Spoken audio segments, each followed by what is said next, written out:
When you think of the Amazon rainforest, you probably picture this place of almost mythical status, right?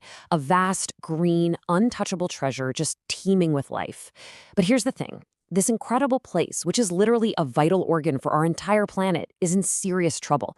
And its collapse could set off a chain reaction, a domino effect that would be felt all across the globe. So let's just start with the number, because this number really sets the stage for everything else. 20%. Just let that sink in for a second. That is how much of the Amazon has already been destroyed. And I know 20% might not sound like a huge number, but we are talking about an area of roughly 1.5 million square kilometers. An absolutely irreplaceable piece of our world. Just gone. To really get what's happening, we can't just think of this as some logging or farming. It's more like a devouring disease. A disease that is slowly but surely consuming what so many people call the lungs of the earth. And the sheer scale of these lungs, well, it's almost impossible to even wrap your head around. You see, the Amazon isn't just one thing. It's this continent-sized ecosystem that's spread across 9 different countries. Yeah, over 60% of it is in Brazil, but you've got Peru, Colombia, Venezuela. They all share a piece of this incredible forest. So this isn't just one battle. It's like a war on 9 different fronts. And the prediction?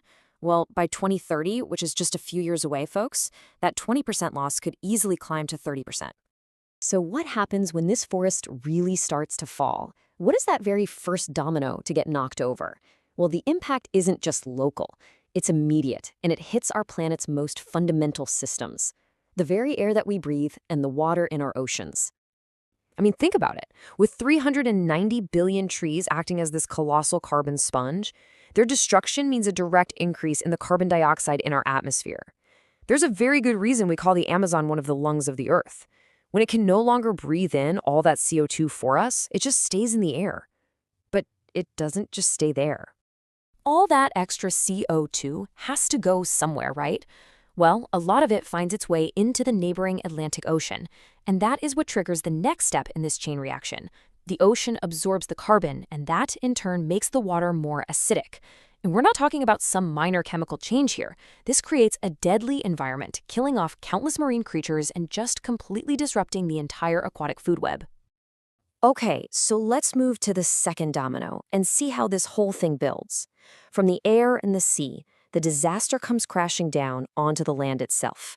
And this is where the chain reaction really devastates the ground and the just astonishing array of life that depends on it.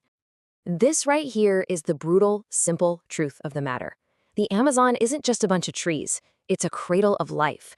10% of every single species we have ever discovered calls this place home. And for most of them, it's the only home they have.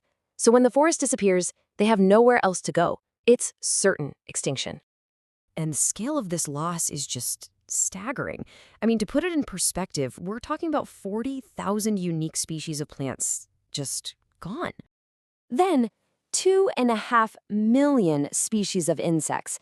The small creatures that form the very foundation of the entire ecosystem. Wiped out. Forever. And on top of all that, 1,300 species of birds found nowhere else on this planet will simply vanish. The silence they would leave behind would be, well, they would be deafening. And the devastation isn't just limited to the plants and animals. There are 31 million people living in indigenous tribes whose entire cultures and lives are interwoven with the forest. Without it, they're displaced. At the same time, the very ground itself gives way. Without that incredible network of roots holding it all together, the ridiculously fertile topsoil erodes, washed away into the Atlantic. We would literally be flushing the most fertile soil on Earth into the bottom of the ocean. But all of this, it all leads to the final and most critical domino, the one that could tip the entire region past a point of no return. This is about the Amazon's most incredible secret, its power to create its own weather, and what happens when that power fails. So how does a rainforest in the middle of a continent stay so wet? Well, here's the crazy part. It makes its own rain. Through a process called evapotranspiration, the trees pull up massive amounts of water from the ground and then release it as water vapor when they photosynthesize. This vapor rises, it forms clouds, and then it rains back down, creating this perfect, self-sustaining system. The Amazon isn't just watered by rain, it is a rain machine. And to understand the sheer power of this process, get this. A single mature tree can release 150,000 liters of water vapor into the atmosphere every single year. Now multiply that by the hundreds of billions of trees in the Amazon, and you start to get a sense of the scale of what we're losing. And it all leads to this terrifyingly simple equation. When you remove the trees, you remove the source of the rain. When the rain stops, the rainforest dies. And what's left is a dry, barren desert, an outcome geologists know all too well. But here's where the story takes a truly mind-bending turn. Because as it turns out, the fate of the Amazon isn't just tied to what's happening within its borders. It's tied to a place an entire ocean away. A place you would never, ever expect. I mean, really think about it for a second. This lush, vibrant, completely self-sustaining ecosystem, what could it possibly need from the outside world to survive? The answer is probably not what you think. The Sahara Desert. I know, right? The driest, most barren, hot desert on the planet is the key to the survival of the wettest, most vibrant rainforest on the planet. How is that even possible? Well, here's how this impossible partnership works. For millions of years, winds have swept across the Sahara, picking up billions of tons of dust that's super rich in phosphorus and other vital nutrients.